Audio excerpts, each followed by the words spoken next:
Good morning, and damn it.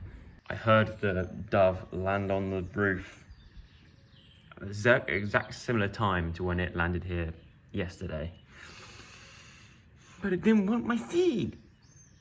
Darn it. But I don't have time to dilly-dally about with doves this morning because I need to have breakfast. And then the boot sale. And it's the first boot sale of the year. Got here at 8:10. It starts at 8 and already it is absolutely rammed. Look at the size of this boot sale. First time ever at the boot sale, the queue for the ice cream van has been that long. It's actually been, I am roasting in this by the way, I need to take this off ASAP, but it's actually been a very successful first boot sale of the year. But there is no waiting around after post boot sale because I must now go to Tesco's to get barbecue bits. Today I've got some of the family coming over for a barbecue, which is exciting. I'm hosting, so I don't think anyone's expecting too much, which is great because I'm not the best. Love would never end. How was I to know? You never told me. What a tune. Who's that, Boyzone? I've arrived at Tesco's, but I knew even before coming here it was going to be horrendous. And the car park has never been more full, and I know why it is. I know that everybody right now is rushing to get ice, burgers, sausages, hot dog buns, burger rolls, anything to do with a barbecue. I can guarantee you everybody in this area is all thinking the same as me. So if I can get any form of meat, any form of bread, and ice, I will be amazed. Let's see, shall we? Well, I would say that's relatively successful. I think that I got everything that we need. I say that, but I'm bound to have forgotten something. There's some sort of like old vehicle rally going on today, look. It's all old transportation vehicles. Why don't they make vehicles like this anymore? Oh, it's coming out. I feel like nowadays cars are so boring looking compared to like the olden days. I've got a feeling there's gonna be a few breakdowns on this road, hence why there's a massive queue to get anywhere. I'm gonna miss my own barbecue. It's really sweet though, because there's like loads of people, without being stereotypical, mainly elderly people, waiting on the like all along this road. They're just all sat at the end of their driveways or all collected together, and all that with their like big photography cameras, trying to get photos and their phones and stuff, to getting photos of these old vehicles going past. And it's really sweet. That's gonna be me in 50 years time when like an Audi R8 goes past. I remember those. I got to drive one once many moons ago. Yeah, I was lent a R8 for a month, which was one of the most fun times of my life. I love that car, and apparently they don't make them anymore. They don't make R8s anymore, so I think their value has gone up. But I did love that car. That was a beauty of a car. They've all got their little deck chairs on the side of the roads as well. I believe it's like some sort of rally full of old cars that travel from London to Brighton, I think it is. But can you imagine the amount of, like, this traffic's horrendous. I don't mind, but can you imagine the amount of breakdowns on the road between London and Brighton? The amount of cars breaking down. God. And it's a Sunday as well. Busy day for the RAC and the AA. In saying that, I bet you they don't break down as often as this thing has. Although this is not broken down, just that key situation beforehand. But I bet you none of these old cars have any issue with the keys, at least. Not recognising people thinking that the key's being cloned. You don't get that on the old cars. Only on this one. I'm going to drive quite slow, but look at this to my right, ready as I'm going past. Look, this is what it's all about. I should be showing you the vehicles, but I think this is nicer. There they are, look. Sat there on the side of the road. Okay, back from Tesco's, put the shopping away, started setting up for this barbecue. I've picked the wrong day to do a barbecue, basically. Perfect day for weather-wise, but just in terms of how much I need to get done. This vlog, by the way, so I've got to now do a final edit on the new podcast with Casper, which will be going up today, which is the Sunday.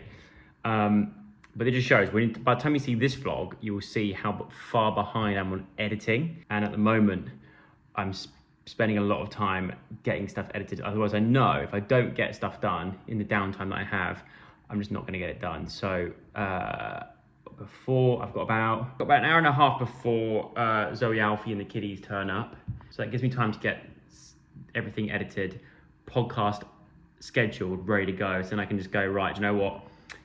I can enjoy this now without thinking about getting the upload up. And then after that, when they've gone, I will go back to editing this / the dating show. We'll get there. Sundays. Sug Sunday. I'm just about to start going through the podcast. And then got my tabs up to check on my browser. This was the last thing I looked at. I have no idea why I looked at this. It popped up, I think. And I was like, oh, this looks interesting. Some of the things you can buy on Etsy. An EasyJet aeroplane, like a legit EasyJet emergency overwing exit door from an Airbus. Why is it I looked at it and thought, oh, that's interesting. But now because I clicked that, look, I'm just gonna keep getting sent items that are just parts of like bloody aeroplane fuselages and aeroplane seats. Like look, an EasyJet Airbus seat that's on wheels.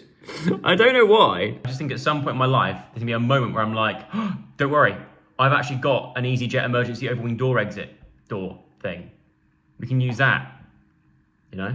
Just felt like there's gonna be a moment in my life where I'm gonna need to say that. Or an oversized animatronic human heart, lithium powered, so it beats and looks real. What? Go on, let's get a pledge. Oh! Oh my God, that is quite cool. Ignore. Focus at the task on hand, Joseph. I've finished the edit and it's now uploading, so I've got a little bit of time whilst it uploads to take you through my boot sale haul of retro-y bits. It's a bit of a retro-y sort of boot sale today. It was good. And this is a big old bag and it's absolutely, well, it's quite full. So, beginning with, I picked up these two Beano annuals, one from 1992, the year after I was born. So I've been 1 year old there. And this one, so before my time, before I even knew what the Beano was. But like I said, the things that I'm always looking out for at boot sales are old annuals, any sort of comic, basically. But yeah, I just like the illustrations. I do sort of, I guess I collect these. Initially, what I wanted to use them for was to take pages out of to decollage on canvases and stuff for my art pieces. Because otherwise, they're stuck in a book. But if they're on a canvas, and people see it a lot more often than if they pick up a book and read it. But to be honest, I only really do that now if I've got doubles. So the aim now is to collect as many as possible. So I've got two of everything. So then I can do use some for my art pieces and use some just to keep. And once again, this is my favorite Beano character for anyone that was wondering in the comments below. Calamity James. It is where I kind of base my own drawing style from. There's so many things from the Beano and in particular Calamity James that has influenced how I draw cartoons. These ones were £1.50 each. Can't go wrong with that, I don't think. Sticking with the annuals, I then picked up a Tom and Jerry annual from 1979. Proper old school, 1979. This once belonged to James Tomlinson. So James Tomlinson, if you're watching this vlog, shout out to you. I now have your Tom and Jerry annual from 1979. Do you know what? Also, I just love using old annuals as like things for references as well, like references to draw like certain cartoons. If I'm ever drawing cartoons, I need to know how they look in a certain angle. Rather than just Googling it, I actually find it so much nicer to look up for the posture I want or things like that from these old annuals. And that was 50p. And let me tell you, it certainly smells like 1979. I wasn't around back then, but if it smells like it's from the 70s. It was a good boot sale for Beano bits, which is literally what I wanted anyway. So this one, 1990s. So we've got the year after I was born and the year before. I need the annual from 1991. This one's not in as good nick, but once again, this was, I think I got this for £1. That's the thing as well, like, because I'm actively going out to find Beano annuals and Beano comics, it's interesting to see like the different sellers what they're selling it in comparison. So like, for example, these next batch of comics were probably my most expensive purchase of the day. I got these Beano comics here, which are from 1996. So this is definitely the era where I was reading Beano anyway. So I probably do already have these. But these, they wanted, initially it was 50p each per comic. I mean, they used to be 40p, so it's not that much of a price up. But because I wanted all of them, they said I think they said I could have all of them for, if I bought all of them, then do it for 20p each. So I ended up getting this cheaper, I think. Was it this store? I can't remember. These ones are really old. 1983 Beano, 1985, 1986. But I picked up all these. Then came across a stall which, like, every now and then at a boot sale, you come across a stall. It's like the holy grail of boot sales, because it's like people that you just know are clearing out their house. They're getting rid of loads of stuff they've had for a long, long time. And then similar age, if not older than me. So it's like, it's all stuff from like my childhood that they're just like, it's that sort of thing of like, do you know what? We'll just get rid. And if it goes, it goes. So they're not like necessarily trying to make as much profit as possible. Their goal is to leave with nothing left in the car. And they always have like really, really good stuff and everyone flocks to it. But this one, I found something that it's not even been on my mind since I was a kid. One of my best mates at primary school, Jordan, I'm pretty sure he had this. I paid £1 for this. I'm pretty sure he had one of these. And I just remember going around his house and pressing the button on it and thinking this was so cool. Hello? Hello? Is anybody out there? Get me out of here! That's all it does. I don't know what it's now broke. Get me out of here! Used to think that was hilarious. This is a bit of a rogue one, but I bought this handmade wooden cartman. It's got a crack down the side of it, but it doesn't matter. It adds to its character. I just thought this was wicked, and it cost £1. Once again, I don't know where I'm going to put this. Probably in my office or in the sort of gamesy sort of room. A handmade thing like that for £1. Can't go wrong. We'll just see how long it takes before Diane sees it and goes, what is that doing here? Get rid. Then, I've got a scar remote up my arse. Now, the other thing that I am looking for at a boot sale, which I forgot to mention, is books, because we have this bookshelf, which is slowly filling up, but we need to get more books. So me and Diane have been going to a lot of charity shops, just trying to find nice books. And some of the books that we have anyway that we're putting on here, including our own, of course. Part of filling that bookshelf, I'm always on the lookout for like books that I had as a kid, but we don't want to be filled up with kids' books. So like books that I read like a long time ago, or books that I remember and enjoyed.